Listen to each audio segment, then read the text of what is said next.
Olá, boa tarde, quase boa noite. Eu sou o jornalista Cefas Carvalho e estamos começando mais uma edição do programa Conversa de Botequim.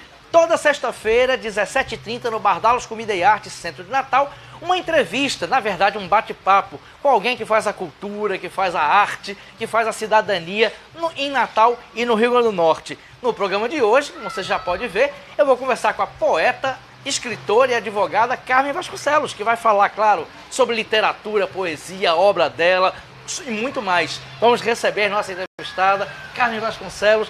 Bem-vinda ao programa Conversa de Botequim.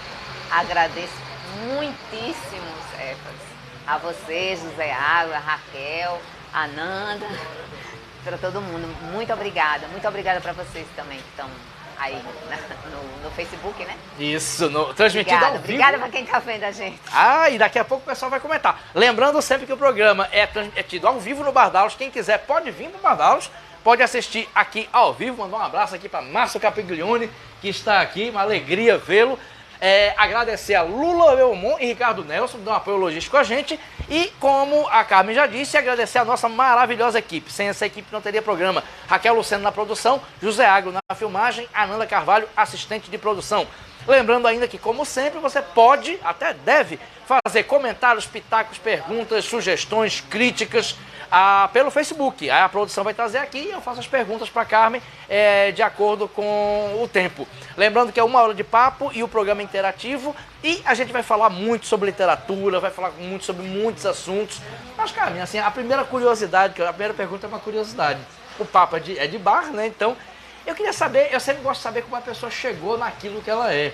Então eu queria saber como é que surgiu o relacionamento entre as letras, entre a leitura e a jovem Carmen, quando criança, quando adolescente. Como é que foi? Você tinha apoio em casa para ler, tinha acesso a livros, era leitora, quanto mais? Como é que foi Carmen e as letras? Tá.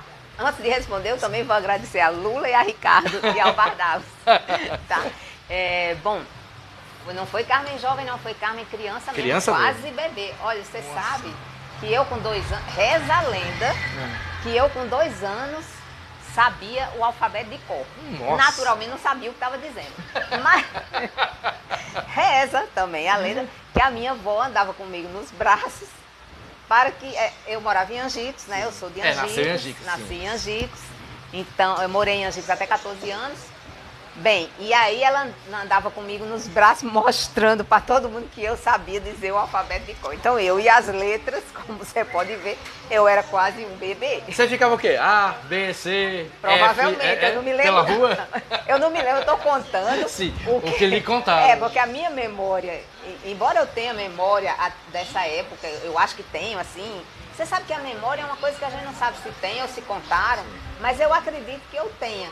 Desse fato eu não tenho, mas me contaram, então eu conto como verdade. Como verdade. Nossa. E o contato com livros, efetivamente, Carmen? Você era uma criança que tinha acesso a livros? Sim, também muito cedo. Minha avó era professora. Os meus pais moravam na casa dos meus avós, né? Dos meus avós paternos. Minha avó era professora e ela se aposentou logo quando eu nasci, porque ela queria ficar mais comigo e tudo. E na minha casa tinha um lugar que a gente não chamava de biblioteca, a gente chamava o quarto dos livros. Nossa, e poético. O quarto dos livros. Então tinha lá os livros dela, inclusive os didáticos, né, os livros didáticos, e eu brincava com os livros, já desde muito pequenininha, com os livros, respondia, assim, o que eu sabia, né. Mas ela tinha livros assim bem fáceis, bem básicos, né? Sim. Assim, eu desde muito pequena, eu já lia, respondia as questões, tinha aqueles livros de resposta, porque eram livros didáticos, e eu já então, é uma coisa assim que desde muito cedinho, eu tenho os livros na minha vida são uma coisa natural, assim. Nossa, que bacana. Carmen, quando eu entrevistei aqui Márcio Benjamin, escritor maravilhoso, salvo engano, o livro preferido dele quando infância, o livro que mais impactou, mesmo que me impactou quando criança, O Escalavelho do Diabo, da coleção Vagalume. Eu pergunto, qual foi o livro que mais lhe impactou na infância ou na pré-adolescência? Na infância. Um livro chamado Soprinho. Fernanda, eu não vou me lembrar o nome dela, Fernanda Maria de Almeida, é uma coisa assim. Eu não vou me lembrar o nome da autora, infelizmente. Sim. Mas quer dizer também que eu li o Escaravelho, mas bem mais tarde. Sim. Então, esse livro Soprinho, ele foi um marco na minha vida já na infância.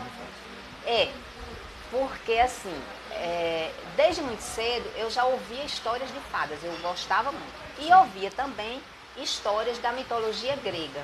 Um pouco menos do folclore brasileiro e muita história de fada, minha avó adorava. Então ela me contava. Sim. E esse livro Soprinho foi das primeiras coisas que eu li por mim mesma, que encontrei por acaso aqui em Natal, na época, os supermercados vendiam livros. Ah, eu lembro. Então, vendiam livros nos supermercados. E eu encontrei, vi esse título assim, sei lá, foi uma coisa, gostei da capa também.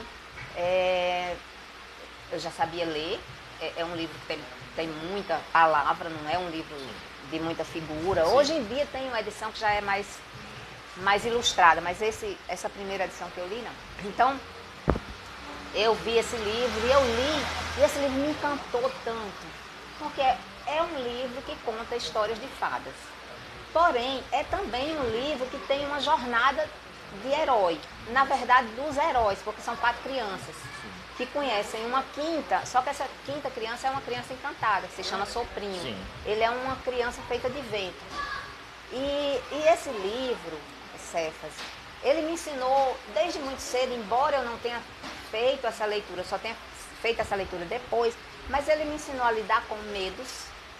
Ele me ensinou que o bem e o mal não são necessariamente coisas que se excluem, não tem esse... que você às vezes, o bem e o mal, eles são faces da mesma moeda.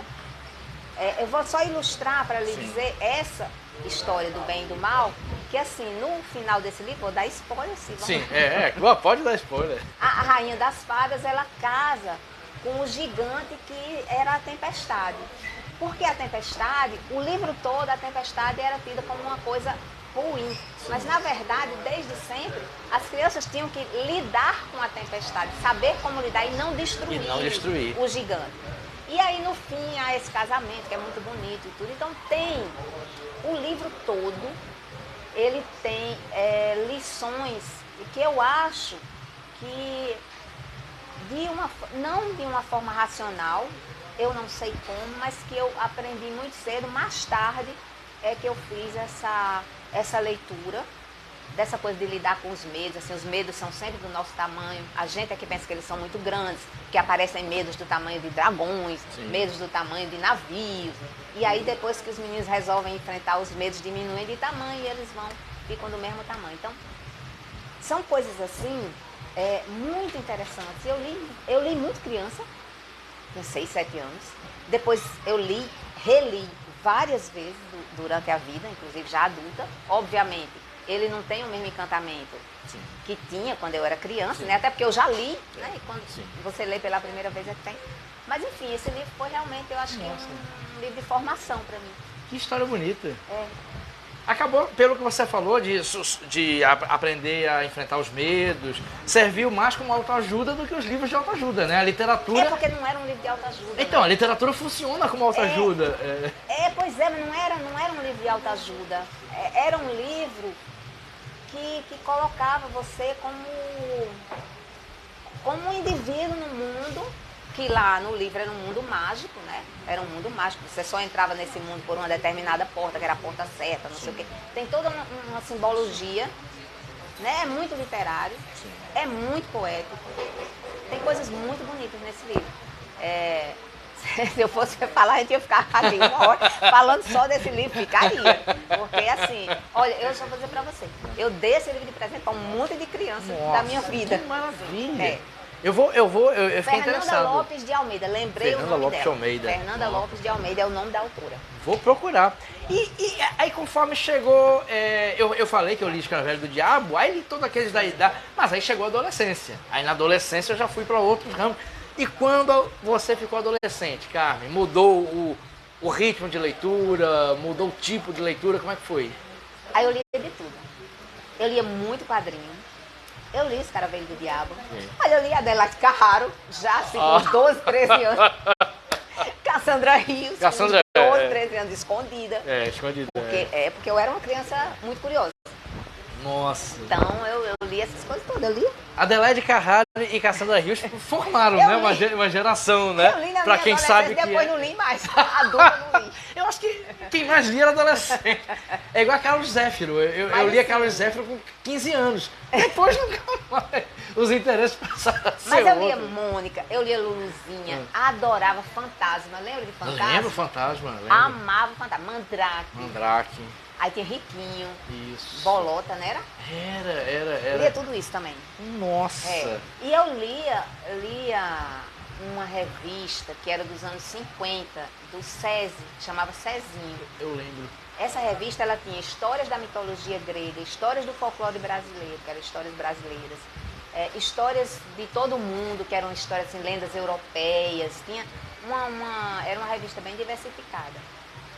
E tinha também uma história que era contada pelo cara que se chamava Vicente Guimarães, inclusive era tio de Guimarães Rosa, vinha a ser tio de Guimarães Rosa e era o editor da revista. Nossa. Tinha uns capítulos muito parecidos, era um sítio, assim, uma coisa muito parecida com o sítio do Pica-Pau Amarelo, mas muito parecido. E tinha os capítulos nessas revistas. Voinha, né? Eu ia chamar vovó, mas eu realmente era minha voinha. Voinha. Foi voinha a vida toda.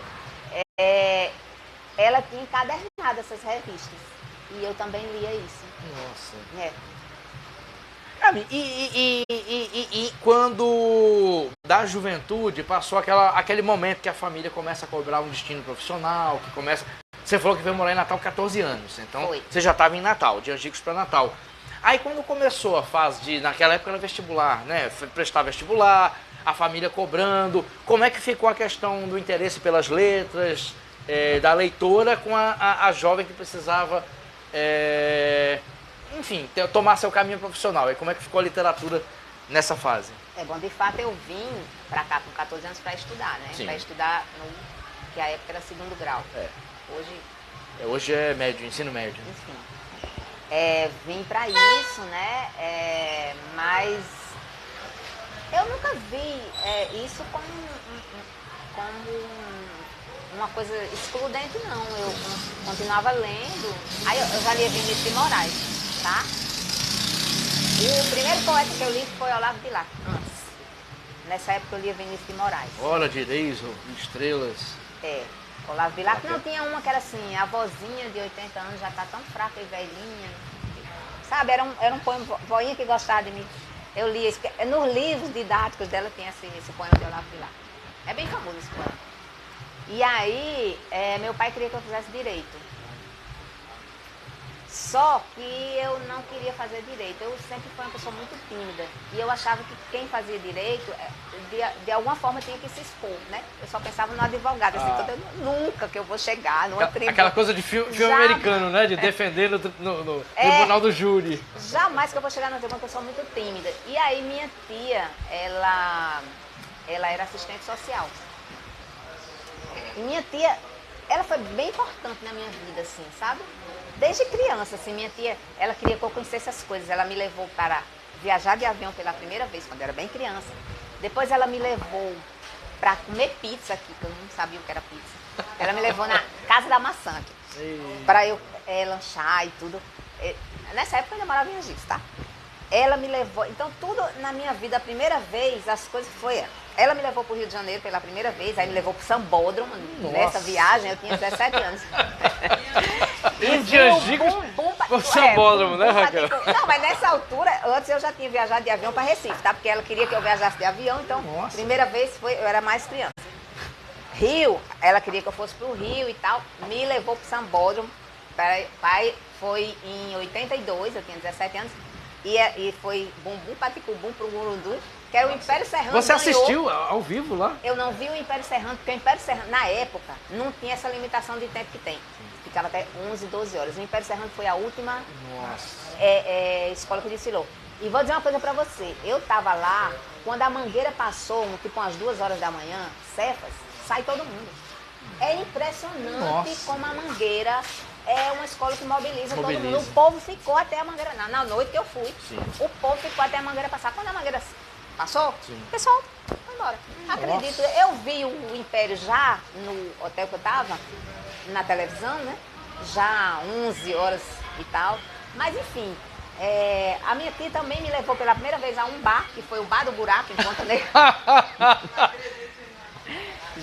Essa sua tia foi a boa influência, né? Ela foi assim, porque ela queria que eu conhecesse as coisas. Sim, certíssimo. Sabe? Então, ela me levava assim para os lugares. Então, muitas das minhas primeiras vezes, muitas, essas todas que eu contei para você, e algumas eu não estou me lembrando aqui, com certeza ela estava. Qual é o nome dela? No meio. Celda. Tia Celda? Tia Celda. E aí ela era assistente social. Sim. E aí eu fiz serviço social. Eu fiz o vestibular prestei o vestibular para serviço social, passei e fiz serviço social. Mais tarde eu fiz direito. Pois é, eu já ia perguntar. Como o papai mas queria, mas porque eu trabalhava. Porque, antes de terminar minha faculdade, sim, eu já passei no concurso para o Tribunal do Trabalho e aí eu fui trabalhar no tribunal. Sim. Então, mais tarde eu fiz direito. Nada a ver com o tribunal do júri, né? Para convencer os jurados a condenarem ninguém, né? Eu era uma servidora, uma burocrata. Aí eu não estava na linha de frente de nada. Perfeito, que história ótima. Carmen, e vamos falar agora da poesia. E quando é que você começou a escrever poesia, assim, de uma forma que você sentiu que era mais adulta, mais madura? E você disse, opa, eu vou mostrar isso para as pessoas. Como é que foi esse processo? Por volta dos 30 anos. Assim, eu comecei, eu tive na minha vida altos e baixos de aproximação com a literatura. Sim. Alguns momentos na minha vida, eles foram... Para falar sobre esse livro que também foi muito importante na minha vida. Foi vamos. Quer falar agora ou depois? A gente estava falando... A gente tá falando de... Opa, peraí. Eita. Porque aqui a gente não tem nada, né? Sem celular não tem nada. Escrever. Não, vou te falar. Isso, da poesia, que a poesia entrou com 30 anos. Pronto, vamos lá. Porque eu tive momentos assim também que eu não estava lendo nada. Pronto, passei sim. anos sem ler nada. Sabe Romildo Soares? Sim. Então. Saudoso Romildo, que partiu... Saudoso Romildo. Quanto tempo, Raquel? 2 meses, 6 meses? Já faz mais tempo. Faz mais tempo? Romildo, ele foi responsável por 5. um desses momentos na minha vida, 98 mais ou menos, 97, que eu estava sem ler e Romildo me emprestou um livro. E aí esse livro, acho que era o Animal Moral ou alguma coisa do gênero, era um livro de um darwiniano, alguma coisa, mas é bem interessante o livro, sabe? Romildo me emprestou esse livro e isso me fez me aproximar da literatura, sabe? Eu li esse livro, gostei e tal, fazia tempo que eu estava só, não estava realmente, tive filho e tal, estava meio distante assim. Daí aí comecei a me aproximar mais, eu comecei a ler muito. Uma vez eu estava em Santa Catarina, num hotel, e aí morreu Otávio Paz. E um jornal homenageou Otávio Paz. Aí eram aqueles segundos cadernos que tinha antigamente, né? E aí eu abri assim e tinha lá uns textos dele em prosa, que eram do livro a Águia ou Sol. Águia ou Sol, uma pergunta, né? Que é a moeda mexicana, que é Águia e Sol, né? E aí eu li um trecho. E aquilo foi uma coisa que me tomou de uma forma que eu disse, eu quero escrever assim. Nossa. Eu quero fazer isso. Sabe? Então, foi aí. Eu vou falar do Flix, porque o Flix também foi um livro. Vamos falar. Que é de Ziraldo. Que eu li mais ou menos. Eu já li o Flix, eu já nem era adolescente mais, eu era uma jovem adulta. Mas esse livro, você sabe que esse livro ele é muito, muito também simbólico, né? O Flix é uma cor, e é uma cor que ela não encontra pertencimento em lugar nenhum, e é muito bonito. É lindo. Muito bonito. E é sobre o pertencimento. Sobre o pertencimento. Que é um tema que hoje em dia Pois é. Assim, ele é muito... Eu acho que Ziraldo foi meio visionário até, sim. Em relação a isso que você está dizendo, que é um tema que hoje todo mundo fala muito, né?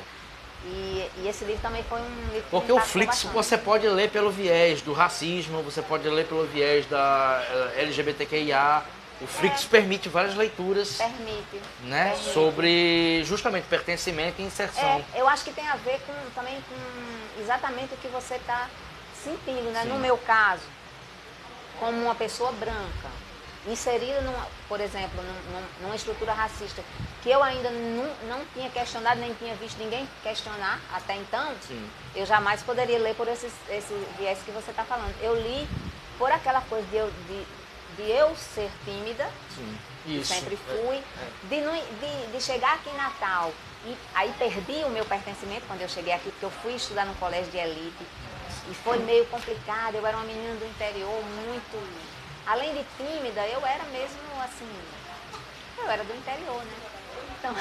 Então eu não conhecia muita coisa, por mais que Celda tenha me apresentado um monte de coisa. Então eu realmente não me sentia pertencendo eu comecei a me sentir novamente pertencendo quando eu entrei na faculdade. A primeira, de serviço social. Sim. Perfeito. Cara, vamos voltar, eu adorei a história de Otávio Paz. Otávio Paz é foi um poeta, ensaísta mexicano que ganhou o Nobel de Literatura nos anos 90. Foi uma epifania, né, o que você sentiu. Aí quando você estava em Santa Catarina, que você falou, quando você voltou e depois de ter avaliado essa epifania, eu quero escrever isso, aí como é que foi? Sua produção, sua poesia, como aconteceu? Bom, aí eu estava, né, em torno por volta dos 30, mais de 30 acho que eu tinha, né? O chuvasco foi boa noite. Vai ter mesmo? Opa, a gente está ao vivo, tudo bem? Tudo bom? Tudo bom? Estamos ao vivo no Facebook, né? mas fique à vontade, Tá. é bem-vinda. Pode, cuidado aqui, tem tomadas, cuidado. Quem sabe faz ao vivo, o programa é ao vivo. Carmen, então, assim, aí você voltou, tinha 30 anos. Por volta. Aí como é que foi? Aí começou a escrever poesia, mostrar para as pessoas, como é que foi o processo? Sim, aí eu tinha um professor, Marcelo Navarro, Ribeiro Dantas. Sim. Era meu professor, eu fazia direito na época também. E eu me lembro que eu mostrei para ele viu alguma coisa, ele mostrou para Luiz Carlos Guimarães. Foi ele que passou para Luiz Carlos. E aí Luiz Carlos gostou. E aí me chamou lá na Fundação José Augusto, era ótimo ali, sabe? Era um ambiente muito legal, Tácito estava lá. Sim, Tácito Costa. Luiz Carlos. E Dorian ia muito lá. Nossa, era muito legal, muito legal. Período efervescente. Eu conheci esse povo todo, depois conheci Ney Leandro também. Ney Leandro e Luiz Carlos Guimarães eram muito amigos. Mas Ney Leandro morava no Rio, eu não conheci logo, conheci depois. Tanto que ele fez até a capa do Chuva Ácida, né? Sim. Dorian fez o prefácio. Luiz Carlos fez a orelha. Eles todos eu conheci na época.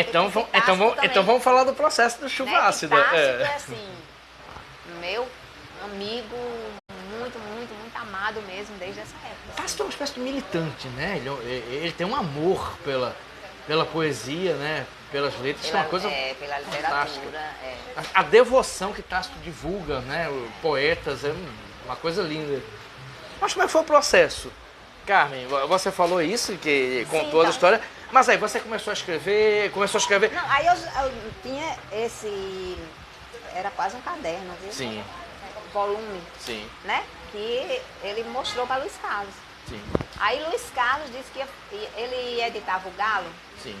Aí ele disse que ia falar de mim, né? Dos meus poemas e tal, que ia publicar no Galo e que ele ia falar. E ele realmente falou, o prefácio do Chuva Ácida é justamente a coluna dele, que ele escreveu para o Galo, era Pois é a Poesia, a coluna que ele tinha. Então, esse volume foi enxugado, até se transformar em Chuva Ácida. Nossa. Todo o resto jamais foi publicado. Nossa. Nem nos outros livros subsequentes? Nem nos outros livros. Nossa. Os outros livros foi produção posterior. Nossa. Então continuam inéditos. E ruins. Ou não. Vou te falar uma coisa, Chuva Ácida é um livro que eu renego, né? Não. Carmen, diga isso. O povo gosta, mas... Então, eu sei que não é só meu, é do povo, porque eu publiquei, é de quem quiser. Mas Carmen, isso já daria uma hora de conversa. Quando a gente publica um livro, o livro é do leitor. Tudo bem, mas eu me dou o direito de dizer que renego. Ó, o Manuel Bandeira escreveu um livro para dizer que renegava os 2 primeiros livros sim. dele, tá? Então, se Manuel Bandeira disse, imagina. Cara, já aconteceu com você? Nos meus livros de contos, tem contos que eu escrevo e publiquei e boto lá, que eu, internamente, eu comigo mesmo, assim, esse conto é bom, esse conto as pessoas vão se impactar, vão se chocar, e a repercussão é quase nada. E o outro conto que entrou, meio que para encaixar, daqui a pouco eu recebo o recall. Aconteceu com você esse tipo de coisa? De você publicar uma poesia ou no livro, ou mesmo em redes sociais, e achar, essa vai chamar atenção, e não, e o oposto acontecer? Eu acho que já, mas não foi tão assim, marcante, não. Não. Mas eu acho que já, sim. Eu acho que já, mas não é uma coisa tão marcante, não é uma coisa tão... talvez, outro dia mesmo eu publiquei um poema, ninguém falou nada e eu gosto tanto desse poema, assim.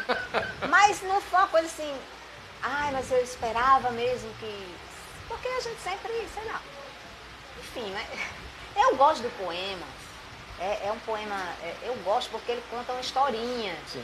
E eu gostei de ter feito aquela historinha, achei legal, assim, sabe? Porque eu misturei uma coisa de título de nobreza, visconde, não sei o que, com um prostíbulo e tal. Achei que... Mas assim, ele não teve muito... O leitor não teve a mesma opinião. Não. Mas já deve ter acontecido o contrário, certamente. Que eu acho que não vai ter e tem. E tem. Às vezes eu já vi postagens suas com 50 comentários e o pessoal, talvez você mesmo não tenha esperado. Eu já vi várias postagens suas que resultou nisso. A gente nunca sabe, na verdade. Porque a gente nunca sabe, o que a gente publica, negócio de livro, assim, essa coisa. Olha aqui, cara. Eita, obrigada. Tratado Zapão de Ló, ou melhor, a queijo de coalho. Obrigado, Ricardo. A gente nunca sabe quando a gente publica e acho que a gente, assim, pode ser que morra com a gente. Olha, essa semana mesmo eu conheci, porque eu não conhecia esse soneto de Gregório de Matos Guerra. E ele fala assim, essa voz, é um soneto que ele tem uns ecos, sabe? Em todos os versos tem um eco. Aí ele fala, essa voz que brada, não sei o quê. No final, vai ser nada. Nada. Obrigado, Ricardo. É uma coisa assim, sabe? E eu acho muito interessante, né? Gregório de Matos não tinha razão, porque até hoje a voz dele tá aí bradando, né? Mas... E aí eu me lembrei muito de um filme que eu assisti, que era sobre ele. E quem fazia o Gregório era o Ali Salomão. Fantástico, assim. Você viu esse filme? Eu vi, eu assisti há muito tempo. Muito esse tempo, filme é antigo. Antiquíssimo. O Ali Salomão já morreu. Isso, eu não sei se é de Chico Botelho ou de Júlio Bressani. É um daqueles malditos de São Paulo, não é esse filme? Eu não sei lhe dizer, não vou saber. Rogério Sganzella. Eu só me lembro de o Ali Salomão. Isso, o Ali Salomão. Andando ali com uma roupa preta, andando por ali pela Bahia e bradando. Isso. O filme é quase experimental, né? É quase amador. Mas é tão legal esse filme. Eu gosto tão também. Bacana, Eu gosto. É muito bom. Cara, você falou do primeiro livro, foi justamente esse. Sim. A gente vai comentando sobre isso. Depois veio o Destempo, com hiatos, né? Isso até é outro assunto também. O Destempo foi 2 anos depois. 2 anos depois, E algum tempo depois, acho que uns 8 anos depois, o Caos no Corpo. 10 anos. Não, 8. 8. Tem que é o que eu mais foi gosto. 2010. O Caos do Corpo eu amo. Eu tenho todo marcado lá Obrigada. em casa. É cheio de marca-texto laranja e amarelo. Obrigada. Vamos falar como é que foi depois o processo do Destempo e depois um pouco, depois, na verdade, uma década. Como é que foi esse processo, Carmen? Destempo foi logo em seguida. Isso. Aí Destempo eu aprendi a escrever. E não foram os poemas que sobraram Não aprendi a escrever, tô falando. Não, eu não sei se eu sei até hoje, mas eu imagino que de Chuvasca para Destempo tenha um salto de qualidade, sabe? Eu acho que deve dizer tempo. Alguém pode não achar, mas assim, tem uns poemas que eu gosto muito desse tempo, sabe? Um poema que fala do livro de Jó, tem... Eu na época, né, eu fui casada com Carlão. E assim, nós tivemos, evidentemente, muita convivência. E Carlão, ele tinha umas coisas assim com literatura também, você sabe, né? Eu aprendi muita coisa com ele nessa época. Eu acho que desse tempo tem um pouco assim, ele gostava, por exemplo, muito do livro de Jó, eu me lembrei agora que eu gosto muito desse poema. Tem um outro poema que fala na Ilha de Santa Lúcia. Carlão fez o mestrado dele sobre um poeta que era dessa ilha. Eu li esse livro e tudo. E assim, eu acho que desse tempo tem um pouco a ver com essas trocas assim, que a gente tinha. E eu acho que eu comecei a trabalhar, né, os poemas. Que Chuvasque é muito confessional. Sim. É um livro confessional, né? O que não impede que seja de qualidade, cara. É muito bom. Chuvasque. Né? Bom. Tá. Vamos deixar Tô dando minha opinião como leitor. Você se considera crítico também? De poesia, não. Eu tenho uma relação... Tanto que eu não escrevo muito sobre livro de poesia. Pra mim, poesia me pega pela pele. Já literatura e cinema, aí eu consigo fazer uma... Eu não consigo fazer análise crítica de poesia. É muito difícil. É pela emoção. É pela emoção. Eu acho muito difícil fazer de qualquer coisa. Assim, até porque eu não sou crítica, realmente. Não tenho nem instrumentos técnicos para isso, não considero que tenha. Quando eu falo, assim, é coisa que eu gostei muito, mas eu não falo nada técnico, eu falo que eu gostei. E por quê? Não tenho essa coisa aí. Sim. Mas enfim. Sobre o Destempo, que segundo Então, você Destempo, aprendeu a escrever, segundo suas comecei palavras. a trabalhar muitos poemas e tal. E eu gosto desse livro. Né? Foi um livro, assim, acho que é o meu livro menos conhecido. Né? Mas eu gosto desse livro. Aí, Carmen, em conversas informais, em cafés, bares e livrarias, na verdade hoje só temos uma livraria que é um espaço cultural, que é a Manimbu, né? Tem a Cooperativa Cultural do Campus também. Sempre se conversando sobre os e as poetas, assim, a Carmen Vasconcelos é ótima, ela é ótima poeta, maravilhosa, mas ela publica pouco.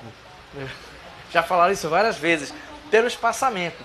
Aí eu pergunto pra você, por que demorou tanto tempo pro Caos no Corpo e por que esse ato entre os demais livros? É porque eu, nessa época, comecei a escrever para jornal também. A minha produção de poesia não estava tão de versos. Sim. Porque, olha a minha pretensão, vou te falar. Que é o seguinte, eu comecei a escrever para o jornal achando que escrevendo com uma linguagem simbólica muito parecida com a dos poemas, eu iria divulgar poesia, iria divulgar versos. Sim. Porque você sabe que, como diz Otávio Paz, os muitos poucos que leem poesia, é muito bonito esse texto dele. Adoro, E ele fala isso, ele fala que são muitos poucos, né? Mas ele incentiva a gente a publicar versos e tal, porque ele diz que esses muitos poucos vão levar para frente os poemas e tal. Mas e a gente sabe que os leitores de poemas, então, a minha pretensão ao escrever para jornal não era escrever crônica, não era escrever artigo. Depois eu comecei a fazer coisas mais parecidas com crônicas e artigos. Mas assim, o que eu queria era escrever prosa poética para que as pessoas tivessem curiosidade de ler poemas. Sim. Talvez uma doidice na minha cabeça, porque, enfim, mas era isso. E aí, tudo bem, a minha produção de poemas caiu um pouco, né? Sim. Mas eu escrevi, inclusive, tem poemas e textos poéticos ou crônicas que eu fazia dos versos frases, né, lá, e vice-versa também. Eu fazia das frases que eu escrevia, fazia versos. Como também Otávio Paz, vou citar de novo, que ele diz, num dos livros dele, que ele diz assim, é muito interessante esse livro, chama Árvore Adentro. E ele faz umas notas, aí ele diz que é a coisa mais, assim, louca, um poeta fazer notas nos próprios poemas, porque... Mas ele escreve umas notas e lá para as tantas ele diz assim, que o verso é uma frase que se levantou e começou a dançar. E a frase é um verso que desmaiou. Nossa, que frase linda. Muito bonito. Eu não conhecia essa. Ele diz isso, numa das notas aos poemas e tal, porque esse livro, Árvore Adentro, também os textos, eles às vezes são prosa, às vezes são versos, enfim. Então eu fiquei nessa coisa, né? E aí foi isso. Aí em 2010, né, eu lancei esse daqui, que é o Caos. Isso. No Corpo. Vou mostrar aqui que a capa é muito bonita. Aqui. Caos no Corpo. É o seu livro que eu mais gosto. De poesia. O Flor de Querosene a gente conversa depois, que aí já é outra história. Pô, então, eu acho que ele é um filho de destempo, assim. Sim. Né? Porque foi... Eu acho que eles são parecidos, eu acho. Né? Não sei. Mas acho que são parecidos, os dois. E nessa época eu também já estava escrevendo o que hoje se tornou Flor de Querosene. Flor de Querosene é um livro que foi escrito há muitos anos. Há muitos anos. Tem um dos contos aí, né? Eu vou chamar de contos, mas nem todos são, mas eu vou chamar, que foi escrito agora recentemente. Somente um. Todos os outros, claro, eu peguei, antes de publicar, eu peguei e eu dei uma arrumada. Mas assim, para você ter uma ideia, eu mostrei a Moacir Cirne há muito tempo. Saudoso muito Moacir antes Cirne. dele morrer. Ele já morreu há muito tempo. Há muito tempo, é. Então Moacir Cirne conheceu... Nossa, o Flor de Querosene. Conheceu alguns contos do Flor de Querosene há muito tempo. Eu fiquei muito tempo... Você me perguntou por que eu publico pouco. Vou citar para você uma pessoa assim que eu acho que hoje em dia, inclusive, eu admiro por outros motivos que não a literatura, mas é um professor de literatura, é um crítico. Sim. E ele disse numa entrevista o seguinte, ele disse, tem gente que publica mais do que escreve. Eu guardei isso para mim. Essa frase eu vou... Esse professor, que é especialista em Machado de Assis e Shakespeare, salvo engano meu, se chama João César de Castro Rocha. Esse cara hoje é muito conhecido porque ele foi uma das poucas pessoas que teve a coragem de mergulhar em textos e em produções do movimento que elegeu o governo passado para destrinchar esse movimento todo que nos levou a uma situação tão ruim pela qual passamos e agora estamos um pouco aliviados. Não sabemos até quando, mas... Enfim, esse cara, João César de Castro Rocha, ele escreveu uns livros agora sobre política, né, sobre essa situação. Eu li o primeiro livro dele, o segundo está saindo agora. Vou ler também, seguramente. Fiquei interessado. Só conheço muito vagamente. Eu fiquei interessado agora em ler o livro. Pois ele é bem interessante. Eu vou procurar, vou tentar adquirir. E ele fez essa coisa que Opa, produção trazendo pergunta. Carmen, deixa eu ler aqui pergunta, comentário. Eu comi mosca aqui. Vamos lá. E eu falo muito, né, Sérgio? Então... Mas entrevistada tem que falar muito mesmo. Você está aqui para isso. Hernani Santroli. Salve, Carmen. Ah, não, peraí. É o Hernani, escritor carioca? Hernani Catroli. Catroli, desculpa. Desculpa. Eu conheci o Hernani com um concurso literário que teve sobre música de Chico. Aí descobri que ele é amigo seu do Rio de Janeiro. É, muito amigo. Hernani, seu livro Flor de Querosene tá indo já coloquei no correio, tá? Abraço, Hernani, valeu. Ele falou, salve, Carmen. Maura Rosângela, aqui de Natal. Parabéns, Carmen Vasconcelos. Obrigada, Maura. Valeu, Maura. Brito Silva, chargista e cartunista moçoroense, grande amigo meu. Maravilha. Olha os quadrinhos aí. Olha aí os quadrinhos. Maravilha. Olha, quadrinho também foi formação para mim. Nossa, acho que foi pra muita gente, né, Carmen? Os quadrinhos são estigmatizados sem necessidade nenhuma, né? É uma literatura. Sim, e existem quadrinhos adultos. Existe também, mas eu acho que os infantis são tanto realmente infantis informação. Você não pode passar na vida sem ler quadrinho. Inclusive, uma das melhores coisas que eu li nos últimos 10, 15 anos é em quadrinhos, que é Persépolis, que é da Marjane Satrapi, uma franco iraniana, que são 400 páginas de quadrinhos que virou um desenho animado, uma animação. É maravilhoso, aquele literatura... Eu vi parte da animação. Nossa, é maravilhoso. Aí a mesma Maura Rosângela, Cassandra Rios eu li escondido. Eu também. Todo mundo, Maura, todo mundo. Ninguém lia. Até porque eu era muito criança, né? Ninguém lia na frente dos pais, Minha família Maura. nunca soube disso. Leonor Freire. Carmen é uma das pessoas mais inteligentes que eu conheço. Obrigada, Leonor. E olha que minha faz amiga, tempo. minha E olha que faz tempo. Amiga de infância. De infância? De infância. Que maravilha, valeu. Mas aqui em Natal. Ah, tá. Não era em Angicos. Sim, mas é Leonor, infância, né? Mas é de infância. Quando eu vinha pra cá passar as férias na Portilândia, Leonor morava lá. Nossa. Nós somos amigas. Olha aí, Leonor. Valeu, continua comentando aqui. Marcos Cavalcante, poeta lá de Santa Cruz. Marcos. Carmen Vasconcelos foi a intelectual feminina mais ativa na Tábua de Poti contra a onda bolsonarista. Brava mulher, Obrigada. grande escritora e poeta. Obrigada, Marcos. Opa, Obrigada. concordo com o Marcos, isso é tema para daqui a pouco. Eu estou guardando aqui a pergunta. Jornalista aqui graduando, né?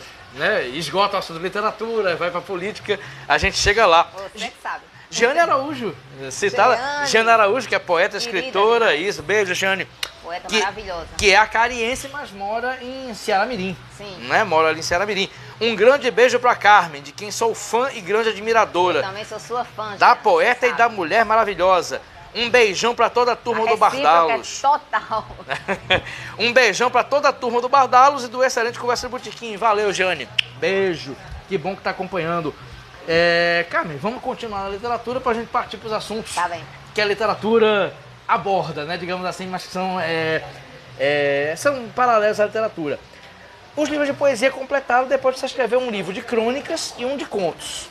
Aí eu queria que você falasse dessa sua passagem, da poesia para crônica e para o conto. As crônicas é uma antologia, né? O livro é uma antologia. Sim.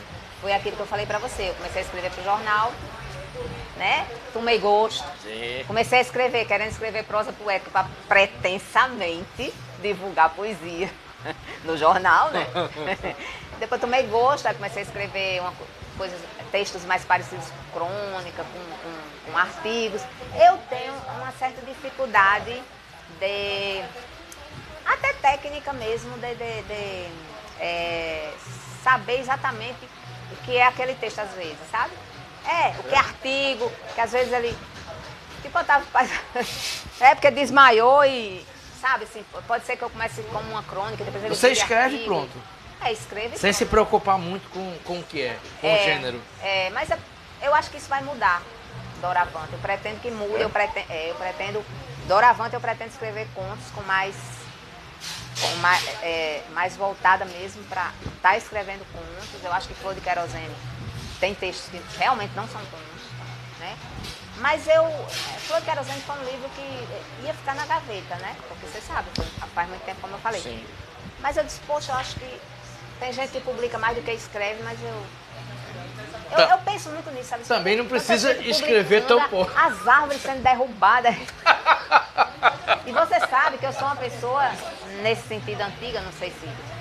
Mas enfim, eu sou uma pessoa que eu gosto do papel, tá? Eu gosto do papel. Então, o que eu publicar, ele vai sempre estar no papel. Na verdade, hoje, existem muitos poemas meus que estão só no digital, que estão só no Facebook. Pretendo que eles estejam no papel esse ano ou o ano que vem. Coisa boa. Um livro de poemas. Muito bom.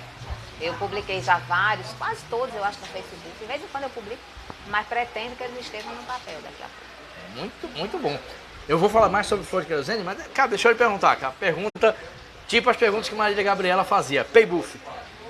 Transpiração ou inspiração? Transpiração. Transpiração. Escrever é suor? Isso da musa vir e brotar uma poesia na cabeça não existe não, você né? Vai atrás dela. Monta no cavalo e vai atrás dela. Aqui, ó, laçando. Transpiração. Olha, agora sim, uma palavra, mas você vai atrás de trabalhar. Uma palavra pode sim causar um impacto em você. Isso não é inspiração. Isso é uma relação que você tem com a língua. A gente tem uma relação de amor com a língua. Então você pode encontrar uma palavra assim, sabe? Sei lá, taverna. Taverna é uma palavra forte, simbólica, né? Então você vai atrás da taverna e você faz um poema. Você não faz? Sim. Você faz um poema sobre escuridão, você faz um poema sobre bebida, você faz um poema sobre Idade Média, com essa palavra taverna. Você monta no cavalo e vai atrás de laçar. Né? Você vai laçar as palavras todas que vão compor aquele poema. Transpiração, com certeza. E carpintaria, como diria Hemingway. Hemingway falava muito de carpintaria, porque Hemingway escrevia, aí no dia seguinte ele fazia carpintaria, né? Ele mudava, relia. Sim. Porque quem é romântico, principalmente quem não escreve e é romântico, acha que a poesia vem toda e pronto. O poema tá... Mas não é assim, né, Carmen? É retrabalhado, como é que funciona? Retrabalhado, carpinteiro. Carpinteiro. Acho que essa imagem é bonita também, porque lembra também a coisa do Tyler, né? Você vai... Ou então você lembra Michelangelo, que tirava, diz ele, que olhava a pedra, lá dentro da pedra tem uma escultura. Moisés está dentro da pedra da Isso, vida. eu acho essa imagem linda. Como é que é? Perguntava para ele. Tem uma frase assim que é bem elaborada sobre isso, né? Você está querendo dizer, o Moisés, quando ele terminou, que ele disse... o Parla que ele... mandou ele falar. Parla.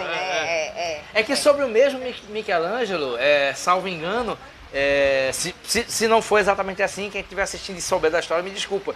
Mas que um dos papas, que era o mecenas dele, perguntou para ele, assim, como é que ele planejava, como é que ele idealizava a imagem, seja do Davi ou do Moisés. Ele dizia que não idealizava, ele só tirava o excesso de mármore. Porque ele via lá dentro. Porque ele via lá dentro. Não sei se isso é verdadeiro, mas enfim. Também não sei, é uma imagem bonita, a imagem mas eu acho que ele transpirava ali, viu? Nesse caso mesmo, não, né? Escultura para chegar à imagem. Ô, Cefas, ele também escrevia poemas. Também, eu tenho um livro de poemas dele, eu só não vou dizer um poema belíssimo dele porque eu não vou me lembrar. Nossa. Mas começa assim: amor, se tu és Deus, faz por mim o que faria eu por ti se o Deus fosse eu. Nossa. É muito bonito, não é isso? Nossa. Claro, está traduzido, tem o trabalho do tradutor, mas que coisa mais linda para você começar um poema. Amor, se tu és Deus, faz por mim o que faria eu por ti se o Deus fosse eu. Nossa. Não é lindo isso? Lindo. Lindíssimo. E outra lacuna minha, eu não conheço a poesia dele. Eu vou pesquisar também. Vou pesquisar e vou tentar. Procura na estante virtual. Sim. Estante virtual é uma maravilha. O meu confinamento foi menos ruim por causa da estante virtual. Obrigado, Ananda. Opa, vamos lá. Rogério Silva, olha aí, direto de São José do Pibu. Vida longa para essas entrevistas e projeto. Obrigado. Maravilha. Parabéns, Cefas Carvalho, Carmen, todos. Obrigado. Obrigada. Leonor Freire. Carmen sempre muito inteligente. Não, Carmen não. Carmen sempre muito inteligente. Aprendemos muito. Obrigada, Leonor. Obrigado. Beijão pra você, Leonor. E a própria produção. Lembrando do saudoso Moacir Cirne. Moacir Cirne é maravilhoso. Como foi sua relação de amizade com ele?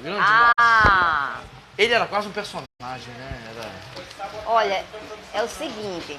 Tem duas pessoas com quem eu senti o que eu vou dizer que eu senti. Sim. Uma delas é Moacir, perguntou como foi minha relação de amizade com Moacir. Na mesma noite eu conheci essas duas pessoas, que foram Iracema Macedo e Moacir Cirne. Essas duas pessoas, olha, eu não sou nada mística, eu não sou nada disso, mas essas duas pessoas também me causaram impacto. Eu vou dizer que são duas pessoas iluminadas. Não é nesse lado de misticismo, nada disso. Não, eu sei. Mas pra mim, assim, foram duas pessoas que eu imediatamente quis do meu lado e ainda bem que nos demos muito bem. Tanto eu me dei bem com Iracema quanto com Moacir. Nós nos queríamos muito bem, eu e Moacir. E eu e Iracema também nos queremos bem até hoje. Iracema, né? É maravilhosa. Sim. Tá no Rio de Janeiro, né? Em Maricá, se não me engano. Beijão, Iracema. Tá. E essas duas pessoas eu conheci na mesma noite aqui no Palácio do Governo, aí na Pinacoteca. Sim, não é? isso. Foi aí. Nessa noite teve o lançamento de um livro de Ariano Suassuna. Uma pessoa cuja ternura também me impactou na mesma noite. É uma pessoa muito doce. Porque você achava que ele tinha aqueles rompantes, sim, né, arianos. Até hoje você vê na internet, tem muita coisa dele. Mas você se aproximava dele, eu comprei o livro, fui lá para ele autografar e tudo. Doce, terno. Ele era um personagem, né, Carmen? Ele era tão gentil. Nossa. Eu conheci ele no Festival de Mossoró, eu tive a mesma impressão. Olha, essa noite foi uma noite... Aí eu e Moacir, então, que a pergunta foi a minha amizade com Moacir. Exatamente. Então, conheci Moacir nessa noite, nós imediatamente encontramos muita coisa em comum, ficamos amigos. até a morte dele. Muito amigos, assim, a gente se comunicava quando ele estava no Rio, quando ele vinha aqui para Natal a gente se encontrava. Então, e Moacir me ensinou muita coisa. Cinema, né? Sim. Cinema, Ele era cinéfilo. Era. Quadrinhos. Aí, quadrinhos isso, ele é especialista em quadrinhos. De novo. Tem livros sobre o assunto. É. E ele tem uma frase maravilhosa, Carmen. Eu sou ateu, mas acredito em Santana. Ah, ele é maravilhoso. Ele era devoto de Santana. Maravilhoso, De Deus e de Jesus ele não queria muito Ele contato, era não. bem caicoense mesmo, Bem né? caicoense. Bem caicoense, Então, assim, foi uma relação de amizade muito bonita mesmo. Então, era uma pessoa que eu adorava o Moacir. Ele era maravilhoso, sim. Temos mais perguntas? Não. Já. Produção, 45 minutos, é isso mesmo? Eu não dava 20 minutos, que isso? Não diga isso não. Não, diga isso não. Cabe, vamos falar especificamente sobre Flor de Querosene. Você já falou que são textos antigos, mas eu queria que você falasse Não teve um lançamento oficial, né, assim, não. digamos. Teve a publicação. Flor de Querosene, que é o livro atual, é desse ano, né, de 2023, pela CJA, de Cleodivan Jane. Na verdade, ele é de dezembro, viu? É de dezembro ainda. Dezembro de 2022. Eu que li em janeiro, fevereiro, aí acabei não, porque, botando... na verdade, ele chegou pra mim, acho que em janeiro já. Então Mas é porque ele, sim, ele foi terminado. Ele terminado. é de dezembro porque ele tá aí, né, 2022. Isso, Mas não houve e nem haverá mais lançamento. Não?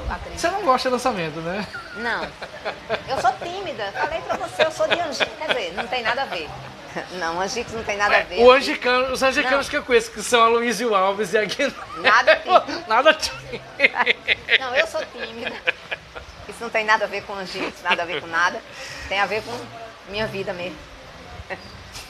Sei lá com o que tem a ver, né? Carmen, psicanálise. Eu li o livro, eu adorei o livro. Obrigada. Os contos são de uma delicadeza e ao mesmo tempo de uma força.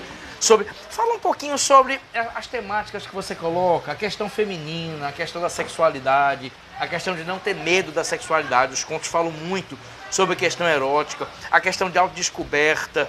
Fala um pouquinho sobre isso, sobre essa unidade temática, sobre os temas que lhe obcecam enquanto escritora e a junção desses textos todos para formar o Flor de Querosene. Fala um pouquinho sobre isso. Olha, é porque Flor de Querosene, se eu for falar, assim, esses temas, como diria Borges e Otávio Paz, a gente sempre fala sobre as mesmas coisas. A mesma coisa. Segundo Borges, sobre as nossas obsessões.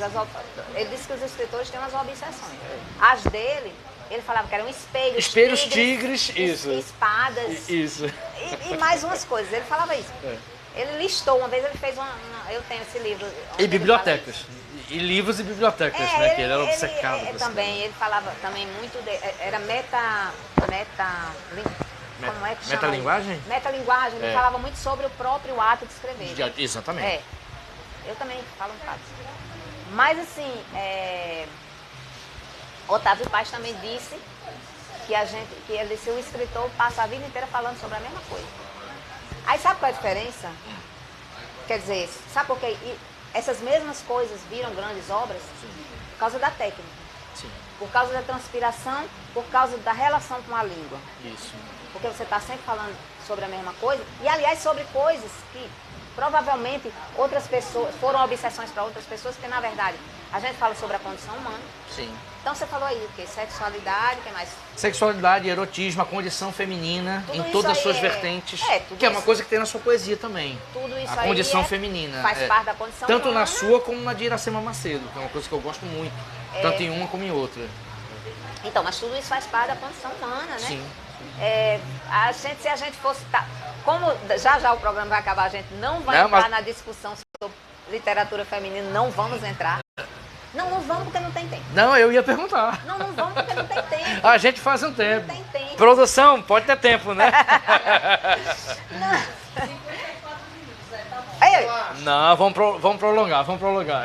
Pode falar, galera. Não, porque essa coisa de literatura feminina, veja bem, a gente tem vários vieses disso aí. Um é temas. Sim. Diz que mulher escreve sobre os mesmos temas, que seriam aqueles temas mais de intimidade e tal, porque é o espaço que foi historicamente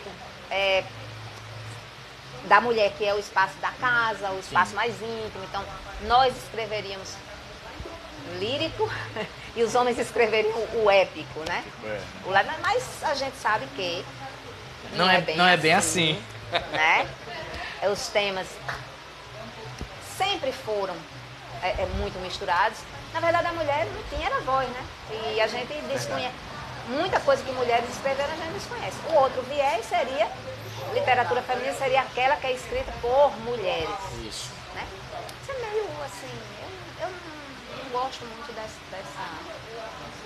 caracterização, sabe? Eu não gosto muito. É porque, Carmen, talvez haja uma questão também de época. Não, por exemplo, não tem como se esperar que Jane Austen e Emily Bronte escrevessem sobre outros temas que não fosse aqueles amores e relacionamentos. Em compensação, Carmen Vasconcelos, Jane Araújo, Yara Carvalho, que são mulheres que viajam, mulheres empoderadas, Micheline Verunski, Cíntia Kremler, Nick Cardeal, óbvio que o leque temático é maior, não é isso? Até onde eu conheço algumas dessas que você citou aí, todo mundo fala sobre erotismo também, que é uma coisa também, bastante... é verdade. Mas homens também escrevem sobre erotismo, né? De forma inferior a mulheres, na minha opinião. Inferior, aí a gente não vamos entrar nessa de qualificar, de forma diferente. Diferente. Porque assim, o que é inferior, o que é superior, a gente não sabe não. Mas Carmen, você não acha que... Pósteros, se é que os haverá, como diz. Mas, por exemplo... Montalho, ele tem tudo bem. Ele tem um poema maravilhoso, que ele diz assim, aos meus pósteros, se é que os haverá. Maravilhoso isso. Porque a gente não sabe se haverá. Mas, Carmen, eu sou leitor de literatura erótica, eu leio com atenção Bukowski, Henry Miller, Gregório de Matos, Baudelaire. Me parece sempre que as mulheres escrevem sobre erotismo no viés de tentar entender alguma coisa. E homens escrevem sobre erotismo no sentido de dizer algo, sem tentar entender, dizer algo mais... Nunca tinha pensado assim por esse... eu tenho essa sensação. Por exemplo, eu sou leitor de Anais Nin. Eu acho a literatura de Anais Nin melhor que a de Henry Miller. Entendeu? Então, assim, talvez não seja questão de ser superior ou inferior, mas isso aqui depois de 2 cervejas que eu tô... Não, tudo bem, mas é papo de bar mesmo. Nossos gostos, mas será que não é isso? As mulheres não tentam investigar o que acontece? Mas é superior a um bocado de gente. Mas é que assim, enfim, na verdade a gente tem um elemento autobiográfico em tudo que a gente escreve. Sim. Tá certo? Sim. Mas a gente não pode supervalorizar esse elemento autobiográfico. Se a gente supervalorizar esse elemento autobiográfico, a literatura vai ficar ruim. Se supervalorizar, vai ficar ruim. A gente tem que trabalhar para que esse elemento autobiográfico, ele seja muito, muito, muito escondido, ele desapareça em relação à biografia do leitor. Perfeito. Entendeu? O leitor é que tem que encontrar naquilo que você escreve, como diz Fernando Pessoa, finge, e aí o leitor encontra o que ele...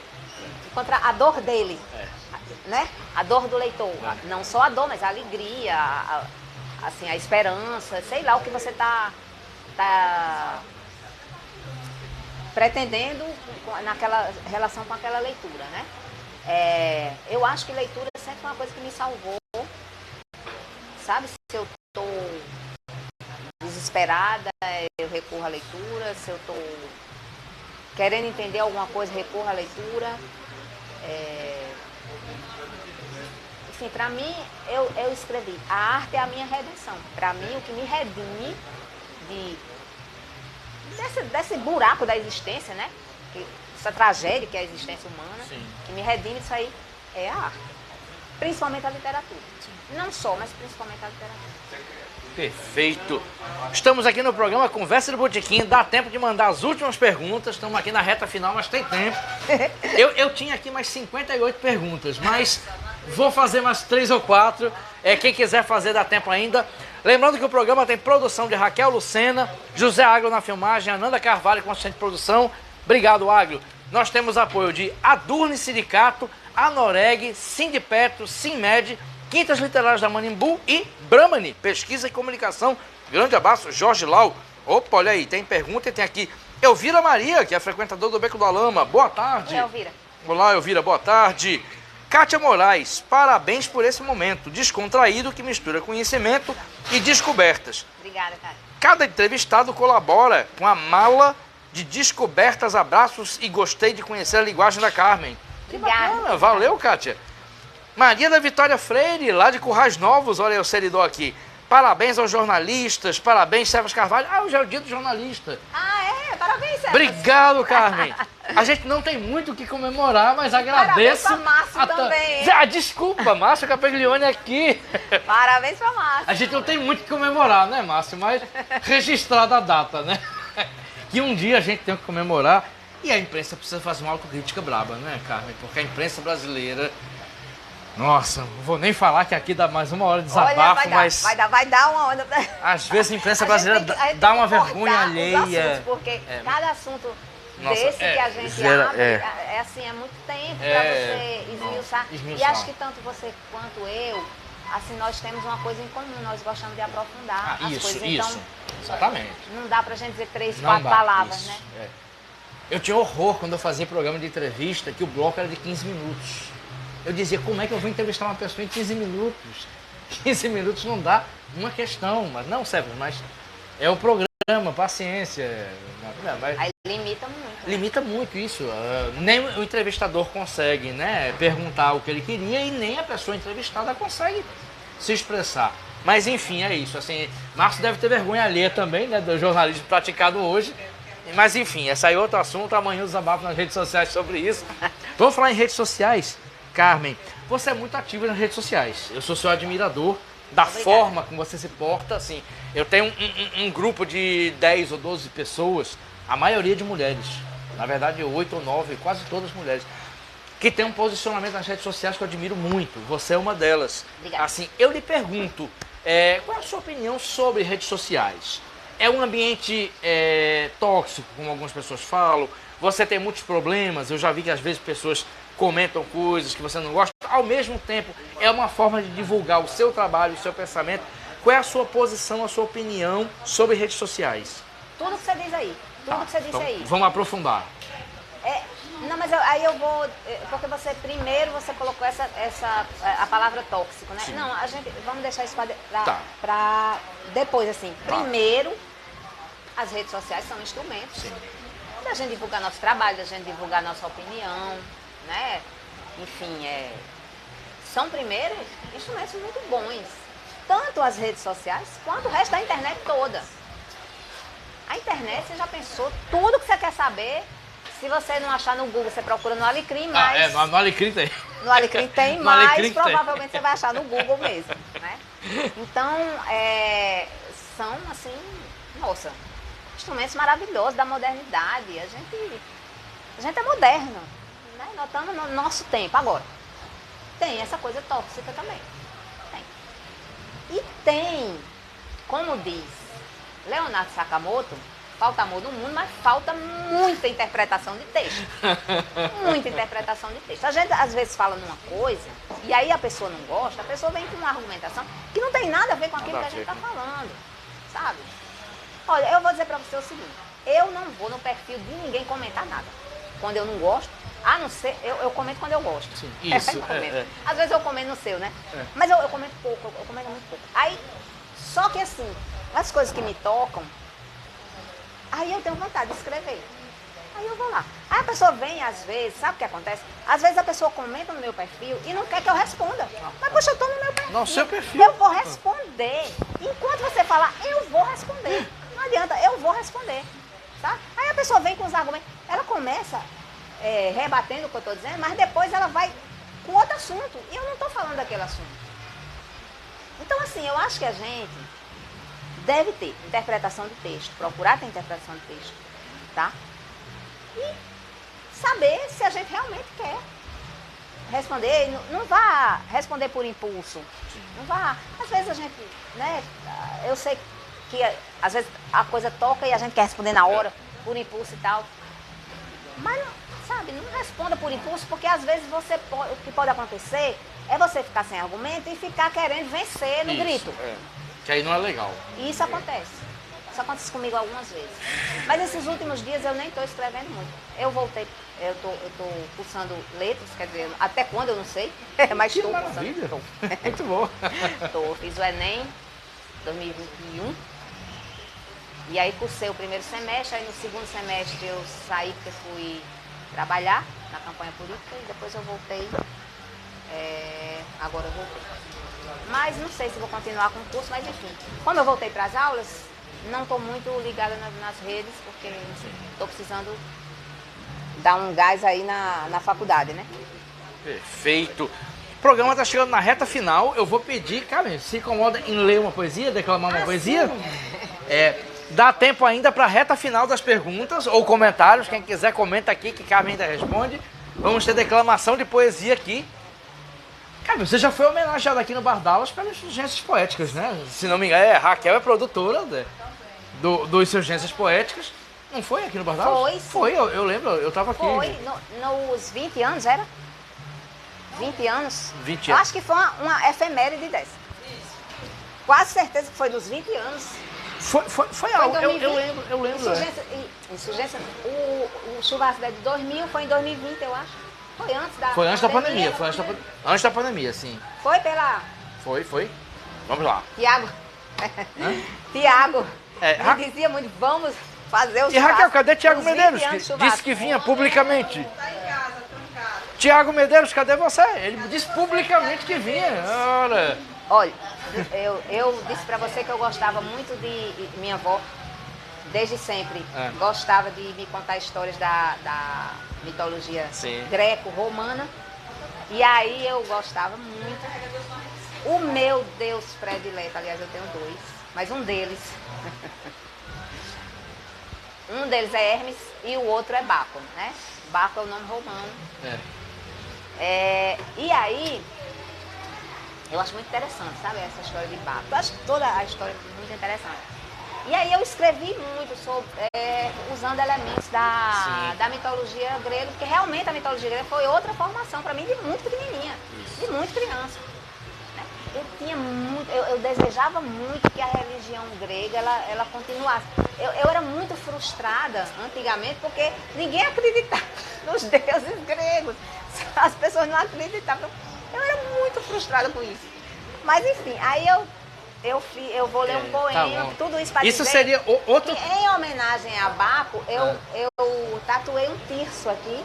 Isso aqui é um terço de Baco, né? Que era o que as bacantes e o próprio Baco levavam nos bacanais, né? Que eram aquelas multidões que, enfim, saíam bêbadas, tomando vinho e tal. Acho maravilhoso isso. E aí eu fiz um poema que se chama Bacante Depondo Tiço. Eu abri aqui ao acaso, mas aí eu achei legal dar essa explicação. Eu e Otávio Paz, nota sobre o poema. Bacante Depondo Tiço. Tempo em mim de latejar reverso, o verso sem rumo, a espinhela caída. Eu deito em mim mesma, eu me deponho, e sou a minha cama feita de aspereza. Sou a cama suada de cães e de pássaros. Parece que há pouco eu me cercava de fúrias, mas os embates e as mães me abandonaram. Sou pele e lençol, estou rasgada de tréguas. E o que ferve em mim, ou são anjos caídos, ou então é o amor, esse nardo que supura. 3 coisas Jesus levanta: arcas, espinhelas e ventres. Mas Dioniso não me desnuda para os versos. Carmen Vasconcelos. Obrigada. Obrigada. Carmen, a gente deveria ter mais 1 hora aqui para falar da religião da Wicca, para falar da religião da deusa. Assim. E Raquel? Oi, Raquel. Dê tudo, só não dê cabimento. Teria aqui ainda... Eu por mim. Senhor Ricardo Nelson, daqui a pouco. Então vamos para... antes de Ricardo expulsar a Ricardo... gente, com todo o seu amor. Tô brincando, Ricardo. A última pergunta mesmo. Agora a última pergunta. Quem quiser ainda faz aqui a última pergunta de quem está acompanhando. Cara, como é que você, como uma mulher que tem essa compreensão do mundo, justamente a gente falou isso, a gente não vai se aprofundar agora, que não é convencional em relação à normatividade, vê esses tempos. A gente felizmente saiu do governo anterior, está no governo Lula agora, que conseguiu vencer o fascismo, a extrema-direita. Mas como é que você vê essa política conservadora de parte da sociedade, essa normativação, essa forma normativa de conhecidos nossos, de pessoas parentes, de amigos que viraram conservadores, viraram, nem digo religiosos, mas conservadores. Como é que você vê isso tudo, cara? Esse fenômeno? Com medo? Com medo. Mas como está no livro de Soprinho, o medo é do tamanho da gente, né? Eita, então nós vamos lutar contra os nossos medos. Eu tinha esquecido de que você falou isso no começo. Foi Soprinho, no livro de Soprinho. É assim, os meninos estão... Eles vão num determinado ponto do livro e eles se deparam com dragões do tamanho de um edifício, sei lá, de um navio, não sei o quê. E eles ficam com medo ali, ficam paralisados, mas depois decidem lutar. Quando eles decidem lutar, eles vão diminuindo de tamanho os dragões. Então, até ficar do mesmo tamanho, porque aí é de igual para igual. Isso. Tá certo? E um outro momento do livro, que tem essa coisa do medo, que também é essa coisa de paralisar, de uma bruxa lá e tal, que ela paralisa, os meninos todos paralisados, aí um deles se lembra que o primeiro a ficar paralisado foi o que mais tinha medo. Então ele diz, eu não vou ficar com medo, eu não vou ficar com medo, eu não vou ficar com medo. Aí começa a mexer. E aí todos eles começam a mexer, porque ele, sabe, ele quebra o poder daquele pavor. Então eu vou lhe dizer que eu vejo esses tempos com medo, porque, sabe, jamais eu esperava ver, por exemplo, alguém questionar o nazismo, que o nazismo não fosse uma coisa ruim. Exatamente. O nazismo é uma coisa ruim, isso é unanimidade. Pelo amor de Deus. Sabe, até bem pouco tempo, isso era unanimidade. Nazistas eram assim, uma minoria, e uma minoria que todo mundo freava. Então eles estavam lá controlados. Hoje não. Estão com medo. Mas os nossos medos são do nosso tamanho, vamos. A gente tá aqui, né? Estamos no mundo, não tem outro jeito, vamos lutar. Perfeito. Eles vão diminuir o tamanho e a gente vai. Perfeito. Quando você fala do universo de Soprinho, me lembra os livros de sua filha, Carol. Me lembra o universo dela. O universo mágico. Carol escreve exatamente sobre isso. Já assisti uma palestra que ela fez junto na Nobel, junto com Jeane Araújo, inclusive. E Ângelo Giroto. Ela falou sobre isso, me lembra o universo, assim. Acho que você... o Soprinho é muito esse universo mágico. São fadas. São fadas, são seres que são do mundo animal ou vegetal, mas que eles têm voz, sabe, pensam, essas coisas todas.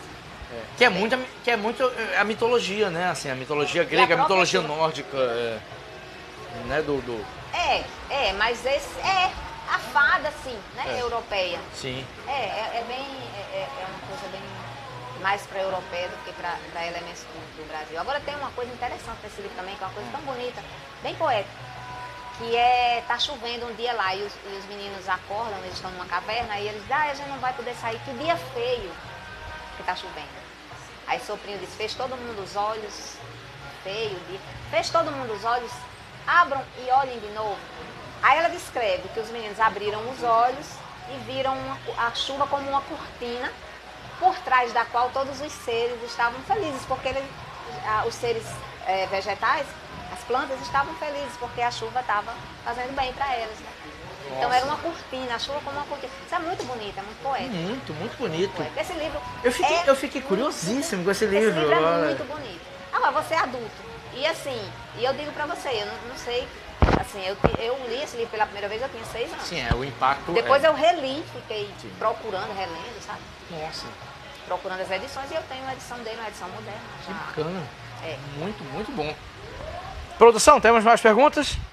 Não? Então, por mim eu ficava até meia-noite, mas a gente vai ter que entregar. Daqui a pouco, Raquel, me confere se é isso. Temos Eric and the Invisible Band cantando Beatles. Aqui, meu Deus do céu. Quem quiser vir pro Bardalos vai ter Eric cantando Beatles daqui a pouco. Eu falo aqui porque o palco era aqui, mas é aqui o palco agora. Eu tô perdido aqui na... Agradecer, Carmen Vasconcelos, obrigado por ter aceitado o convite. Eu que agradeço. Foi uma alegria ter você aqui. Pra mim também. Muito obrigado. E para quem pegou o programa começado ou para quem quer assistir de novo, o programa fica no meu Facebook. É só ir lá e depois vai também no YouTube do Bardalos. Aproveita, curte e confere. Agradecer. Eu vou compartilhar também. Oba, vamos sim compartilhar. Compartilhe sim. Agradecer a Raquel Lucena, Nanda Carvalho, José Aglio, Lula Belmont, Ricardo Nelson, a todo mundo que assistiu, a todo mundo aqui presente. E até o próximo Obrigada. Conversa de Botequim. Até mais.